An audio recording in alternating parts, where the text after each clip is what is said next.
सभी मसीही भाई बहनों को यीशु के नाम में शालोम, प्रेज द लॉर्ड, जय मसीह की। और प्रभु यीशु मसीह में आपका भाई जेम्स आप सभी का इस बाइबल अध्ययन कार्यक्रम में एक बार फिर से बहुत बहुत स्वागत और परमेश्वर का धन्यवाद करते हैं। हम अध्ययन कर रहे हैं गलातियों के नाम पौलुस प्रेरित की पत्रिका और एक छोटी सी प्रार्थना के साथ आज के अध्ययन को हम शुरू करेंगे। हालेलुया, धन्यवाद पिता परमेश्वर, धन्यवाद आपके अद्भुत रीति वाले प्रेम के लिए जो आपने अपने इकलौते पुत्र को देकर हम सभी पर प्रकट किया। धन्यवाद करते महान पिता परमेश्वर आपके अनुग्रह, आपके प्रेम, आपकी तमाम आशीषों के लिए। धन्यवाद करते महान पिता परमेश्वर इस बाइबल अध्ययन कार्यक्रम के लिए जिससे हम आपसे आत्मिक रूप से आशीषित हो रहे हैं। प्रभु जी, हम धन्यवाद करते हैं कि हम वचनों में बढ़ रहे हैं, आपके सत्य वचन सीख रहे हैं। तो होने दीजिए पिता परमेश्वर, जब आज ये बाइबल अध्ययन हम कर रहे हैं तो पवित्र आत्मा हमारी अगुवाई करे, सहायता करे, मदद करे। सारी व्यवस्थाओं को हम आपके जोरावर हाथों में सौंपते हैं। सुनने को, सुनाए जाने को, समझने को, समझाए जाने को, हर एक बात को पिता हम आपके जोरावर हाथों में सौंपते हैं। आप हमारी अगुवाई कीजिए, आप हमारी मदद कीजिए। सारा आदर देते हैं, सारी महिमा देते हैं और इससे प्रार्थना विनती निवेदन को यीशु के सामर्थी नाम में मांगते हैं, आमीन। मेरे प्यारे भाई बहनों, पिछले भाग में हमने गलातियों की पत्री उसका 5वां अध्याय और उसके 10वें वचन तक का अध्ययन किया था।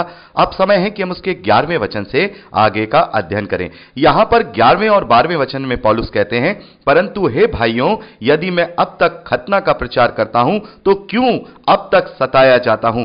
फिर तो क्रूस की ठोकर जाती रही। भला होता कि जो तुम्हें डामाडोल करते हैं वे अपना अंग ही काट डालते। तो यहां पर पौलुस कह रहे हैं कि मैं अगर खतने का प्रचार कर रहा हूं तो फिर लोग मुझे क्यों सता रहे हैं?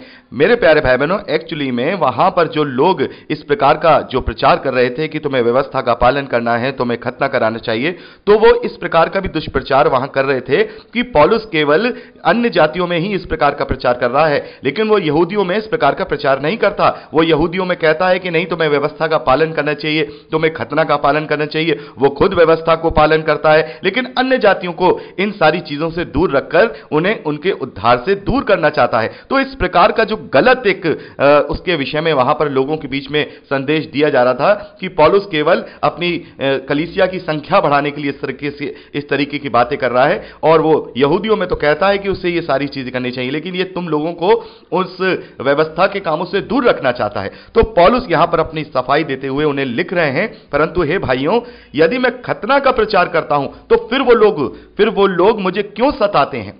वो यहूदी मुझे क्यों सताते हैं? मुझे क्यों पकड़वाना चाहते हैं? मुझे क्यों दंड देना चाहते हैं? मेरे पीछे क्यों पड़े हुए हैं?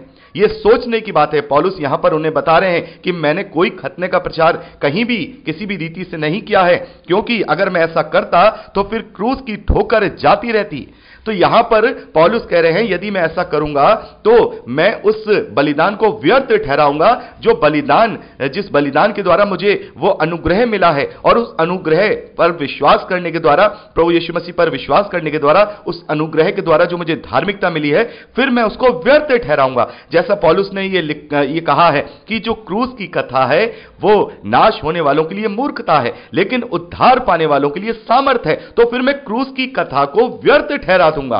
पौलुस यहां पर कह रहे हैं कि फिर तो क्रूस की ठोकर जाती रही। फिर तो जो क्रूस मैंने उठाया है प्रभु के नाम से, उसके पीछे चलने के लिए, फिर मैं उस बलिदान को व्यर्थ ठहरा दूंगा, क्योंकि मैं ऐसा कर ही नहीं सकता। ये सारी चीजें मेरे विषय में गलत प्रचार की जा रही हैं। पौलुस 12वें वचन में लिखते हैं, भला होता कि जो तुम्हें डांवाडोल करते हैं वे अपना अंग ही काट डालते।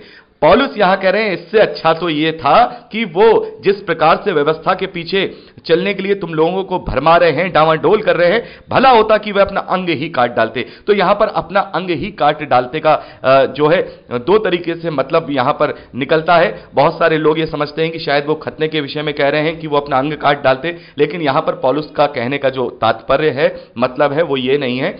पौलुस यहां पर यह कह रहे हैं कि जिस प्रकार से वो शरीर के कामों को इतना ज्यादा बल दे रहे हैं, शरीर के कामों के द्वारा उद्धार पाने को इतना ज्यादा बल दे रहे हैं, तो फिर अन्य लोगों की तरह, क्योंकि वहां गलातियों के प्रदेश में जो अलग देवी देवता थे, उनके जो पुजारी हुआ करते थे, वो जब अपने देवी देवताओं को जब बलि चढ़ाया करते थे तो वो अपने अंगों को चीरा करते थे, ब्लेड से या चाकू से चीरा करते थे, उसमें ब्लड निकाला करते थे, ब्लड निकाल करके अपने देवी देवताओं को अर्पित किया करते थे, आहुति दिया करते थे।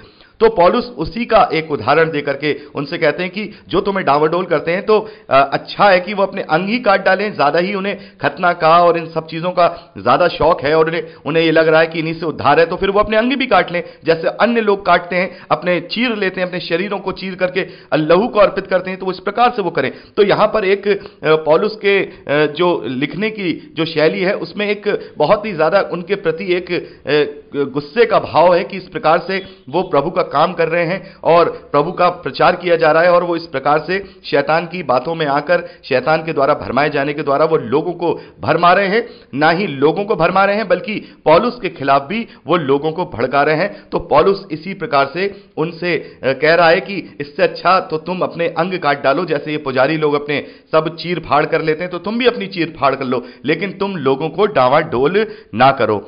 आगे पौलुस लिखते हैं 13वें वचन में, हे भाइयों, तुम स्वतंत्र होने के लिए बुलाए गए हो, परंतु ऐसा ना हो कि यह स्वतंत्रता शारीरिक कामों के लिए अवसर बने, वरन प्रेम से एक दूसरे के दास बनो, क्योंकि सारी व्यवस्था एक ही बात में पूरी हो जाती है, तू अपने पड़ोसी से अपने समान प्रेम रख। पर यदि तुम एक दूसरे को दांत से काटते और फाड़ खाते हो तो चौकस रहो, एक दूसरे का सत्यानाश ना कर दो।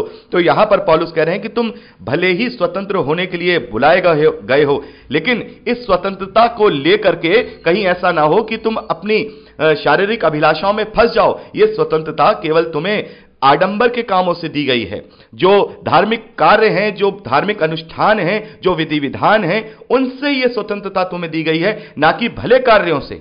मेरी बात को आप पौलुस की बात को आप यहां समझिए। बहुत सारे मसीही विश्वासी पौलुस की बात को समझ नहीं पाते हैं और कहते हैं कि पौलुस ने तो कहा है केवल विश्वास करना है, अब हमें कोई कार्य करने की जरूरत नहीं है। पौलुस ने केवल जो आडंबर के काम हैं, जो धार्मिक विधि विधान हैं, जो अनुष्ठान हैं, उनको ना करने के लिए कहा है, जिनसे धार्मिकता सिद्ध होती है। भलाई के कार्यों को और दीनता के कार्यों को और कृपा के कार्यों को करने के लिए पौलुस ने यह नहीं कहा है कि तुम्हें अभी यह नहीं करना है, बस केवल विश्वास कर लो, बाकी तुम अपनी जीवन कैसा भी जी लो। नहीं, हर जगह पौलुस ने इस बात के लिए सावधान किया है। रोमियो की पत्री 6 अध्याय में भी हमने देखा कि पौलुस कहते हैं कि क्या अब हम पाप करते रहें कि बहुत अनुग्रह है? नहीं, पौलुस ने वहां भी कहा कि नहीं, हमें अपना जीवन पाप रहित जीना है और अपने अंदर अभी ये पौलुस अभी हम यहीं पढ़ेंगे 22वें वचन में कि आत्मा का फल हमारे अंदर पाया जाना चाहिए। तो यहां पर पौलुस का कहने का जो मतलब है वो केवल जो धार्मिक कार्य हैं, जिनसे करने के द्वारा हम अपने आप को धार्मिक ठहराने की कोशिश कर सकते हैं, ऐसे आडंबरों को करने के लिए पौलुस ने मना किया है। और आज हम ऐसे कार्यों में फंसे हुए हैं मेरे प्यारे भाई बहनों। हमें इन कार्यों से ऊपर उठना है। हाँ, भलाई के काम करेंगे, लोगों की मदद करेंगे, लोगों की सेवा करेंगे, लोगों को हम ढांढस देंगे, लोगों को वचन में बढ़ाएंगे, प्रभु का प्रचार करेंगे, एक शुद्ध जीवन जीने की कोशिश करेंगे, प्रभु यीशु मसीह के चरित्र को अपने अंदर ढालने का प्रयत्न करेंगे। ये सारी चीजें हम करेंगे। ये कार्य नहीं है, ये हमारा चाल चलन है, ये हमारी नैतिकता है जो हमें करनी है। इनके द्वारा हमारी धार्मिकता नहीं, बल्कि विश्वास के द्वारा ये कार्य हमारे अंदर उत्पन्न हो रहे हैं, धार्मिकता के कार्य नहीं। जैसे कि आप समझ सकते हैं, इतने हम दिनों से पढ़ रहे हैं इस बात को कि पौलुस ने केवल धार्मिकता के जो दिखाने वाले कार्य हैं उनको करने के लिए मना किया है, जिसको प्रभु यीशु मसीह ने भी मना किया है। प्रभु ने परंपराओं को और उन सब दिखावटी चीजों की भर्त्सना की है, उनकी निंदा की है। और यहां पौलुस यही बता रहे हैं कि हमें अब किसी भी ऐसे आडंबर में नहीं फंसना है जिसमें फंसने के द्वारा कहीं ऐसा ना हो कि हम इन शारीरिक चीजों में ही अपनी धार्मिकता ढूंढते रह जाए और हमारा आत्मिक जीवन नष्ट हो जाए। तो यहां पर पौलुस कह रहे हैं कि इन चीजों के दास मत बनो। और ये जो स्वतंत्रता तुम्हें मिली है, इसका मतलब ये नहीं कि तुम अपना जीवन में कोई भलाई का काम नहीं करोगे, अच्छाई नहीं करोगे। वो तुम्हें करना है, वो क्योंकि उसके करने के द्वारा ही तुम्हारा विश्वास पूर्ण होगा।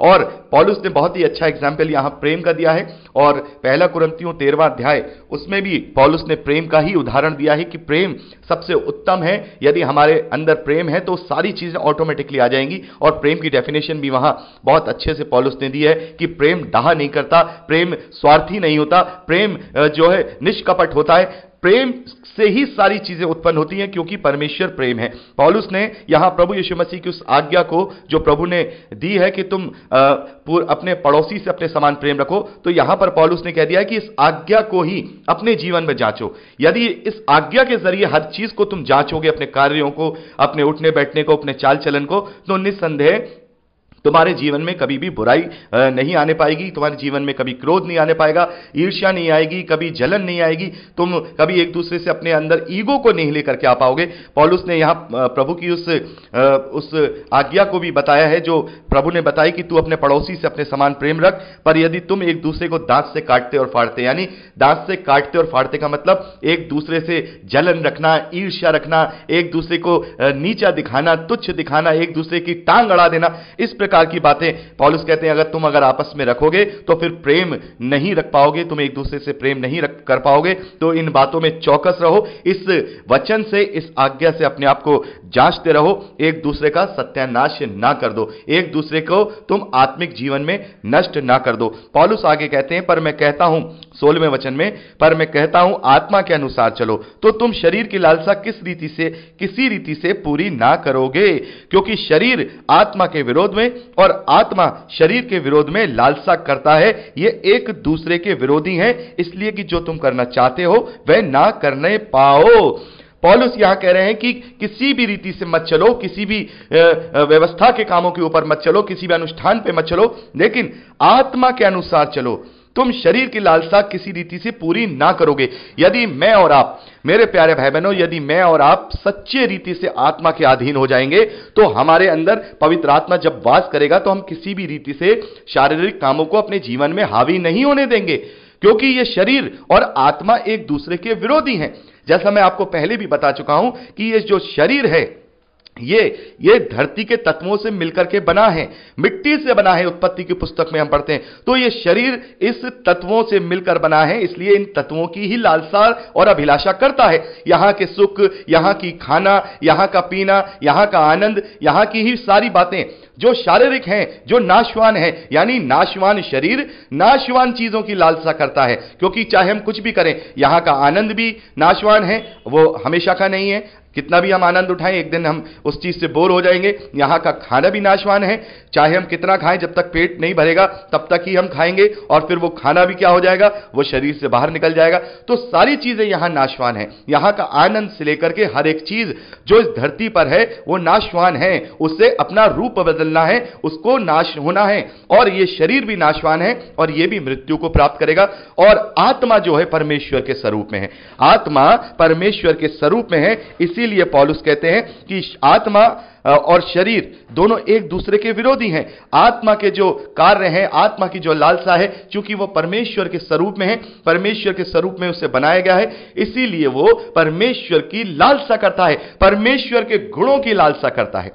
तो यहां पौलुस कहते हैं कि यदि हम आत्मा के अधीन चलेंगे, यदि हम आत्मा को अपने ऊपर हावी करेंगे, शरीर की चीजों पर कंट्रोल करना सीखेंगे, अपने अंदर नियंत्रण लाना सीखेंगे, हम शरीर की अभिलाषाओं को पूरी तरह से जब कंट्रोल करने की कोशिश करेंगे, तब पवित्र आत्मा के हम अधीन हो जाएंगे। और जब हम पवित्र आत्मा के अधीन हो जाएंगे, एक बार जब हमने पवित्र आत्मा को के अधीन हो गए और पवित्र आत्मा को अपने अंदर ग्रहण कर लिया, तब हम वो शक्ति और वो सामर्थ्य पालेंगे जिनसे हम इस शरीर के कामों से दूर हो जाएंगे। ये शरीर के कामों को करने के द्वारा या ना करने के द्वारा हमें कोई भी फर्क नहीं पड़ेगा, यानी कि हमारी ये सारी चीजें केवल सेकेंडरी हो जाएंगी। केवल हमारी सोच ये हो जाएगी कि हमें इस धरती पर केवल जीने के लिए हमें ये चीजें करनी है, यही सब कुछ नहीं है, यही सब कुछ नहीं है। सब कुछ वो अनंत जीवन है, वो अनंत जीवन जो आत्मा के द्वारा, आत्मा को नए शरीर, स्वर्गीय शरीर के द्वारा जो मिलेगा, जहां ना पीड़ा होगी, ना दुख, ना तकलीफ, ना वहां कोई नाशवान चीज होगी, कोई भी नाशवान चीज नहीं होगी। जो आत्मा अविनाशी है, उसी आत्मा को अविनाशी शरीर दिया जाएगा। यहां जो शरीर है यह विनाशी शरीर है। तो इसीलिए आत्मा और जो शरीर है वो एक दूसरे के विरोध में कार्य करते हैं और ये एक दूसरे के विरोधी हैं। तो यहां पर हमने 17वें वचन तक का 18वें वचन तक का अध्ययन किया और अगली रिकॉर्डिंग में हम आगे अध्ययन करेंगे। प्रभु आपको आशीष दे। Praise Lord.